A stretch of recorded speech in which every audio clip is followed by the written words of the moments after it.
Hey fellow Mintons, welcome back to another video. In this video, we're going to talk about an update to the Askoha cast. Um, so if you guys know, I'm a huge Askoha fan. I've been an Askoha fan ever since the Clone Wars movie came out, when that character got a lot of backlash. I saw something in the character that at the time most people did not. If I remember correctly, at the time when the Clone Wars movie came out, they felt like Ahsoka was too annoying and disrespectful. But I had a good feeling about her. I knew there was going to be a Clone Wars series, so I knew that, yes, she might have been, those criticisms towards Ahsoka in the movie might be valid, but I had a feeling that she's going to do well. She's going to eventually be one of the most beloved characters. Like, her character's going to be flushed out, and I was right.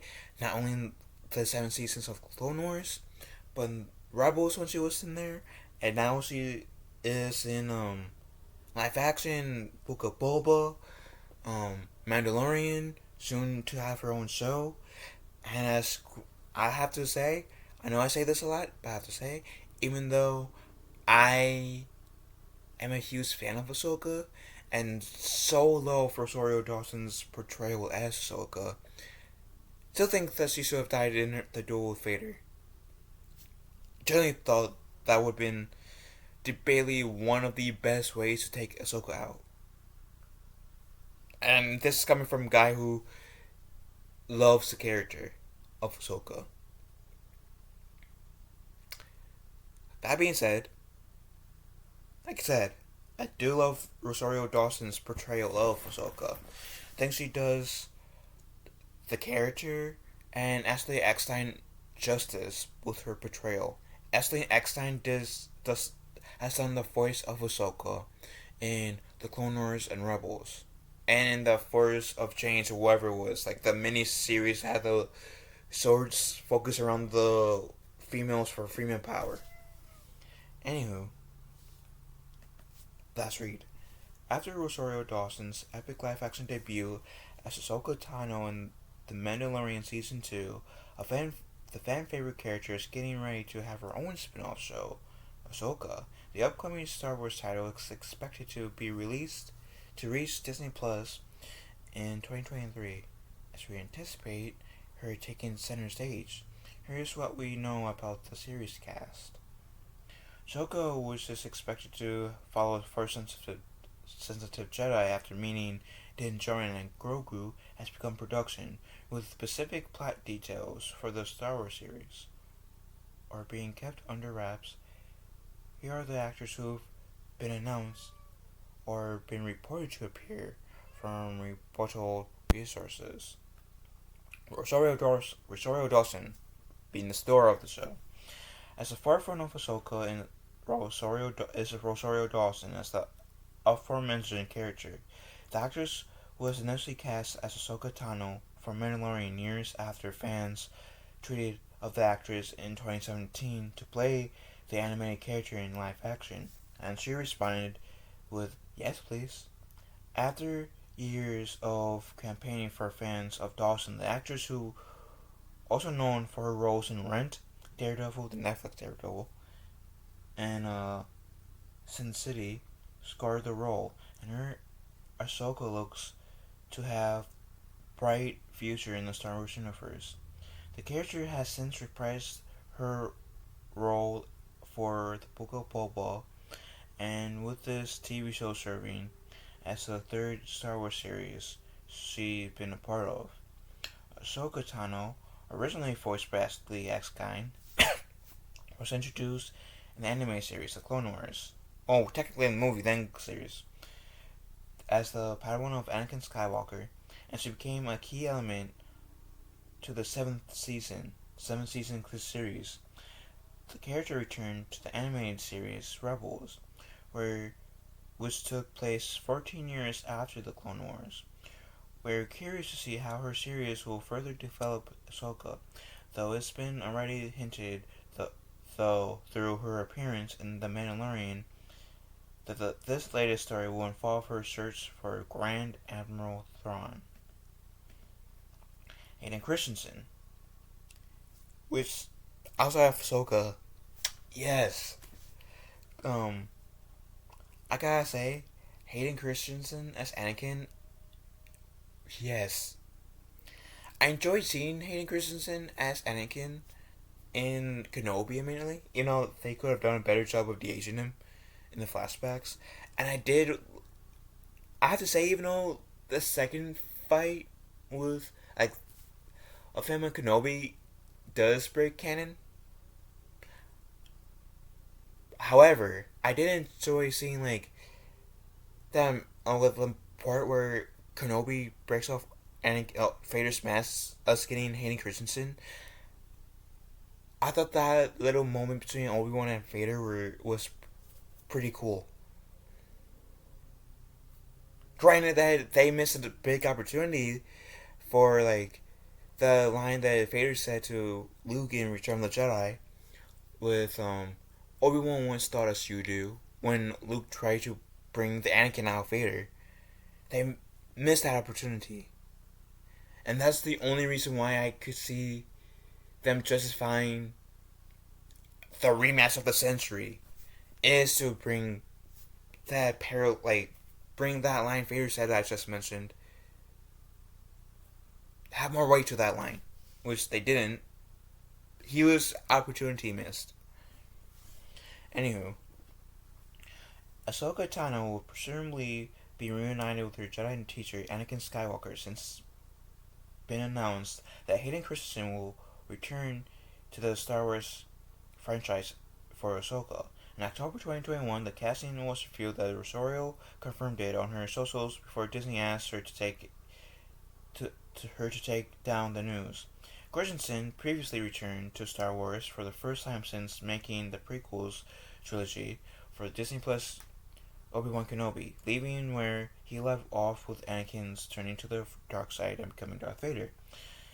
Given the expected timeline for Ahsoka, Hayden Christensen's Anakin's last Vader should no longer be alive, so he'll most likely be for flashbacks than present day of the series. On the other hand, perhaps we'll see his Force Ghost.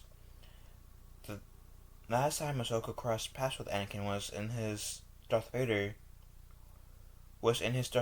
form during the Star Wars Rebels Season 2 finale fight.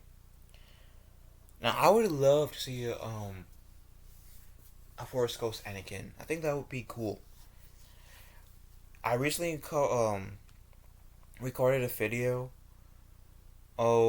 which should drop sometime this week, if it hasn't done so already by the time I'm uploading this video, where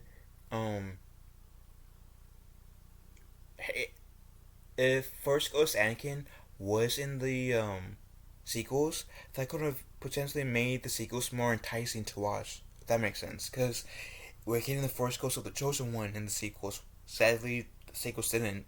Only heard his voice. So, I think they're doing the right move having Force Ghost Anakin in the show. Assuming that they're doing that and not using flashbacks.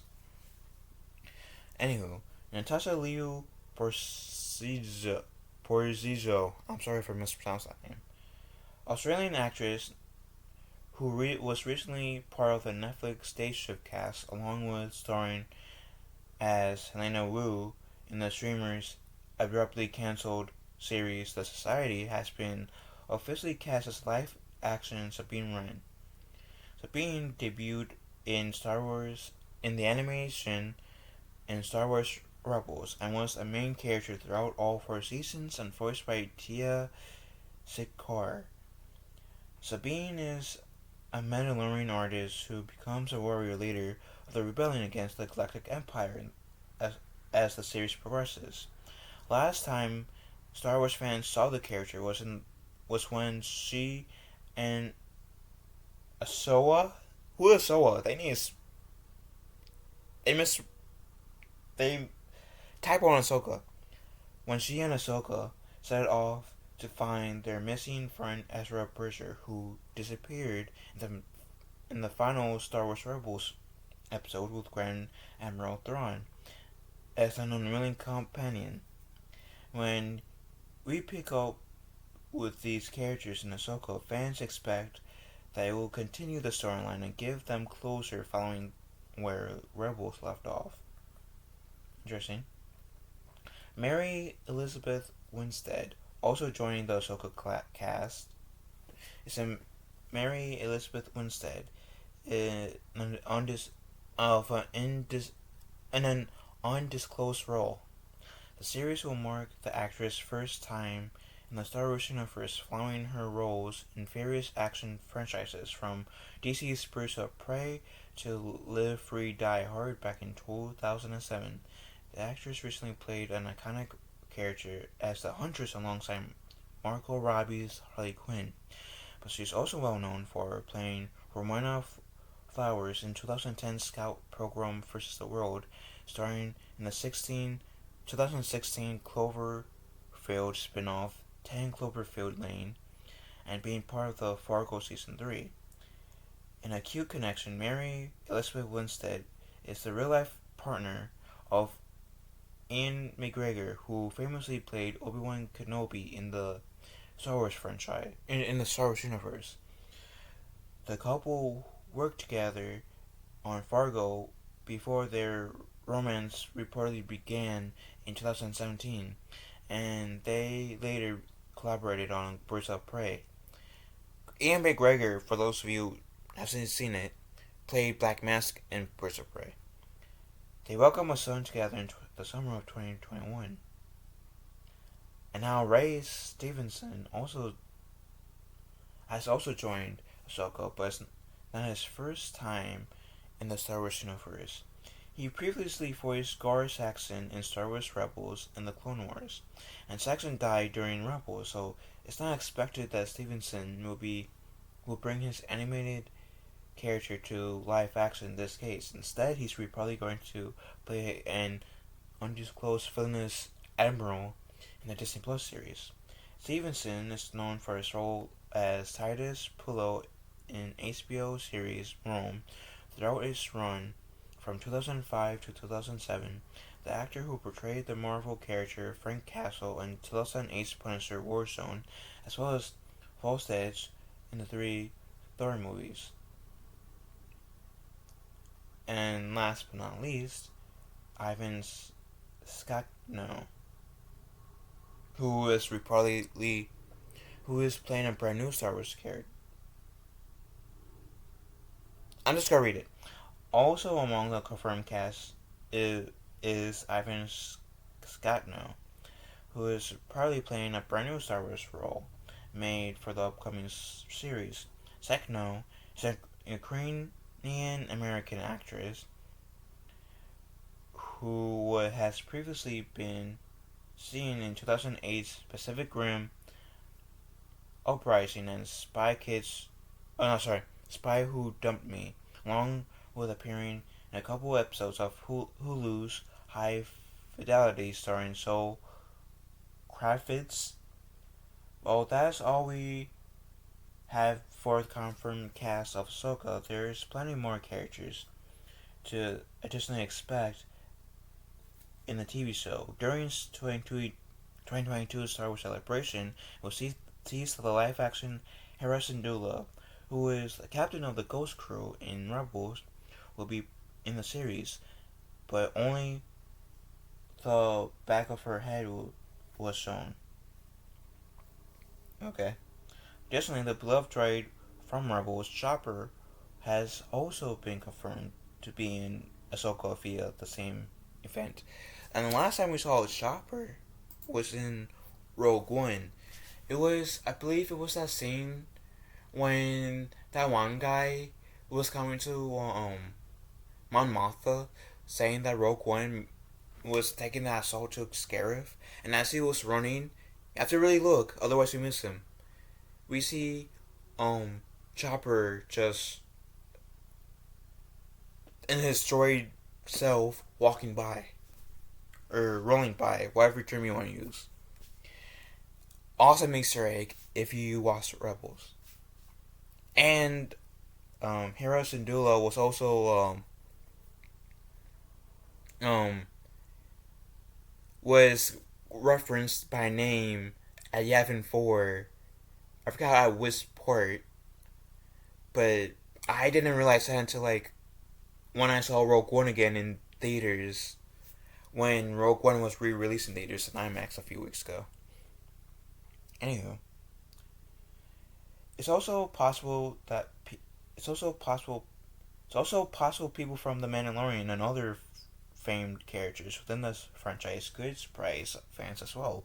Given what was mentioned earlier, it's a distinct possibility that Rebel characters like Ezra Bridger and Grand Admiral Thrawn could be part of Ahsoka.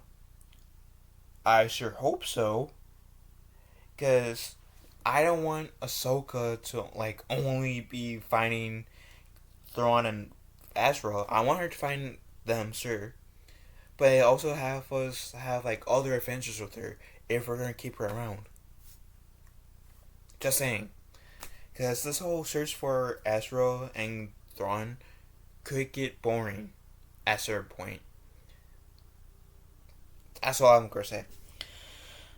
There's even a popular rumor that Aladdin's Masku could play Ezra. I'm guessing that's the guy. Was apologize if I mispronounced your name. I'm guessing that's the dude who played Aladdin in the live action Aladdin, which I can see him being Ezra. I mean, he resembles Ezra, so I can see him being like an adult Ezra. As the 2023 series comes closer, we'll learn more about Ahsoka cast and update this list that clearly not all to expect from Star Wars series. Okay, well, at least Sabine Wren and Hera and Chopper were unannounced. So if you guys are a huge fan of Star Wars Rebels, there you go. Outside of Ahsoka, obviously being the main star and Rosario Dawson playing her, I'm most excited for Hayden Christensen to come back. I'm hoping this time around it won't be flashbacks. That will be more so him as a Force Ghost. Because we only got to see Anakin Skywalker as a Force Ghost for like 5 seconds. Like, more like, 10 seconds in the entire Star Wars universe? In terms of like the movies? Like the 9, I'm not counting the spin offs for argument's sake, but between the 9 movies that we got, and yes, I'm including the sequel trilogy in this, the 9 movies that we got, we only seen Anakin Skywalker as Force Ghost once. 10-20 seconds. 20 seconds the most. And that was in the end of Return of the Jedi. So I would very much like to see Force Ghost Anakin make his debut in the Star Wars universe. I know that might sound weird because Anakin Skywalker technically already made his debut. Whether you want to say as Vader in A New Hope or slave Anakin Skywalker in Phantom Menace. Anakin Skywalker as a character already made his debut, but as a Force Ghost, we never really seen that outside of the little bit we've seen from Return of the Jedi. So it would be great to see Force Ghost Anakin gain some wealth in the Star Wars universe finally. But yeah, I'm excited about Ahsoka. I think the Ahsoka show is the Disney Plus show that I'm the most excited for, because Ahsoka is my favorite Clone Wars hero, and Rosario Dawson, I love her as an actress. The only thing I've seen Rosario Dawson in, actually no, I take that back. I've seen Rosario Dawson in Daredevil, which was my introduction to her, the Netflix series, because she played the nurse, and then later in Ren. So, and then later on, as Ahsoka. So I am like seeing Rosario Dawson don Ahsoka Tano again would be great. Seeing Hayden Christensen as Anakin again, oh yes, I'm excited. I'm just excited. Seeing my favorite Clone Wars hero have her own series. Oh, that excites me. Even though I am still in the camp that Caesar have died in the hands of Vader in Rebels, I'm genuinely excited. I'm genuinely excited. But what do you guys think? How do you guys feel about the Ahsoka show? Are you guys excited or about it? Let me know in the comment section down below. Till then, hope you guys have a wonderful day. Be kind to one another.